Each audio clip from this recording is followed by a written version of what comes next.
Hi everyone, welcome back to another video from Wesknows Tech News and Reviews. Today we'll be doing a high intensity heart rate accuracy test with the all new HUAWEI Band 7.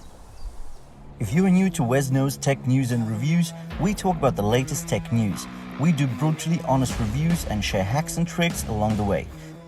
So as we all know, the HUAWEI Band 7 was just released in Europe, just on the 16th of June in 2022. Now, I've just posted an initial impressions review a couple of days ago, so make sure to check that video out. I'm going to leave a link to it at the end of the video. Now, in regards to this high intensity accuracy test, well, I've been at my local gym and I've done a skipping workout. So 500 jumps and it lasted just under 10 minutes. Why are we calling this a high intensity workout? Why do we call this a high intensity workout? Well, basically, as soon as you start skipping, your heart rate streaks up. Now, as soon as you trip up, it will fall ever so slightly, but as soon as you're back into it, it goes up again. So you see this jagged saw-like shape on your heart rate chart. Now, continuously, that will keep on going in this manner across the workout. So, I've been using as a benchmark the Polar H10 ECG chest strap, which was on my chest all the time during the workout. So what we're going to be doing in this accuracy test is checking the results of the heart rate coming off the optical heart rate sensor on the back of the Band 7 versus the Polar H10 ECG chest strap. So before we get into the results of this test, let me give you a small amount of information about this tracker, just to bring things into perspective. So as we've just mentioned, the HUAWEI Band 7 is the continuation of the HUAWEI Band 6. So you still get the rectangular design. The case is actually made from an aluminium alloy. You still remain with the one button on the right hand side of the watch case. So this is a power button as well as a function button. So by pressing it, you would get into your main menu of your widgets and apps. So with this tracker, this is a true fitness tracker. You get 96 sport modes. All of them are goal based. That means you can set a particular distance you want to run or cycle for. You can set a particular amount of calories to be burnt for your exercise.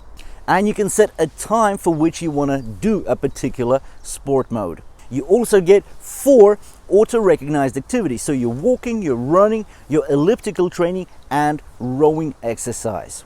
The band is 580 and waterproof, so you can take it to the local pool. You can't take it to open water swimming. Well, you can, but it's not going to be calculating anything for you because there is no inbuilt GPS here. When you do take it to the pool though, you will be able to customize your pool lengths in this tracker. It will recognize your strokes when you're doing backstroke, breaststroke, or freestyle. So this tracker monitors your stress, your heart rate, as well as SpO2 continuously. With SpO2, that's blood oxygen saturation. So a really premium feature on a very budget tracker. In regards to sleep monitoring, you're actually covered by True Sleep Technology 2.0. So this tech will monitor your sleep by giving your going to bed times, your awake times, and during your sleep, your deep, light, and REM sleep. Once you wake up, you'll be able to look at the recommendations on how to improve your sleep quality. You also get a score based on the quality of your sleep. Considering that when you use a fitness tracker, you look at most of the results on the actual watch face. So here you will be, well, quite happy because you'll be looking at a 1.47-inch AMOLED display, popping out 286 ppi, also known as pixels per inch. So this is a very high definition display, and considering the budget price, this is a great quality display. It's touch activated, so that means it recognizes your slides and your taps. You do get always on display here, but you don't get auto brightness because it doesn't have an ambient light sensor. So what you get are 5 brightness settings, but there is functionality that will auto dim your screen if it's dark around you. So it's almost like an auto brightness, but not quite.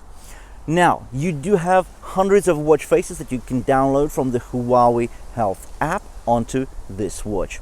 Anyways, I think we've discussed quite a lot of the points about this watch. Now let's get back into the accuracy test.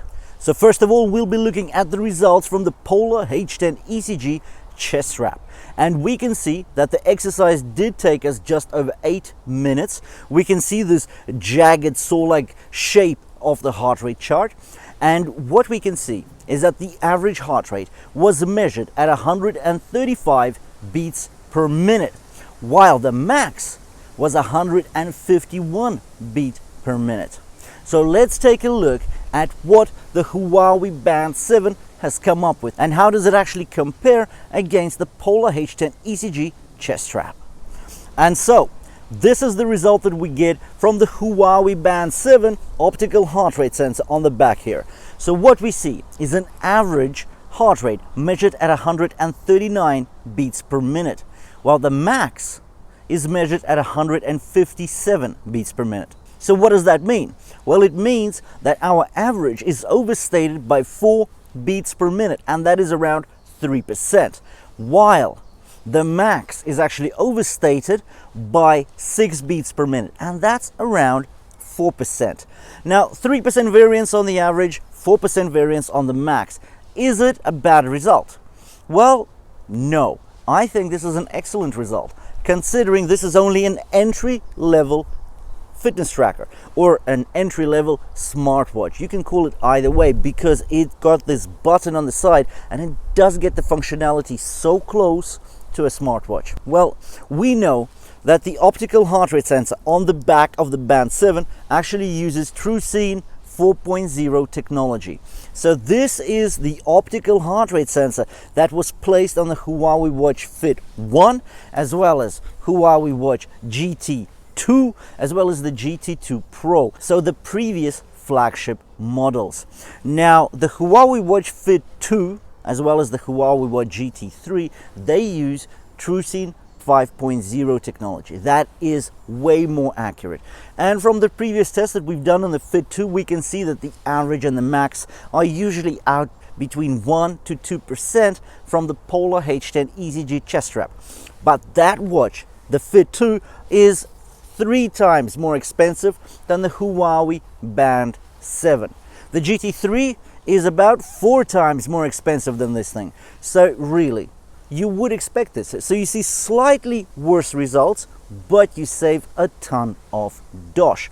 I personally think that having an accuracy level that's within 5% from the Polar H10 ECG chest strap, that's really good enough, because that really gets you to the ballpark area. Especially if you're getting a fitness tracker, well, most likely you're not a professional athlete. You might be an amateur, you might be enjoying your fitness, you might enjoy your sports, or you just a casual fitness doer.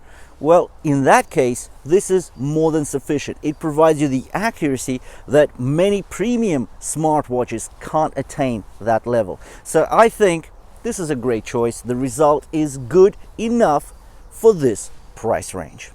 Anyways, thanks for watching this accuracy test. If you do want to see more tests, if you do want to see more reviews of the HUAWEI Band 7 and other Huawei smartwatches, make sure to hit the red subscribe button below the video. And I'll see you in the next one.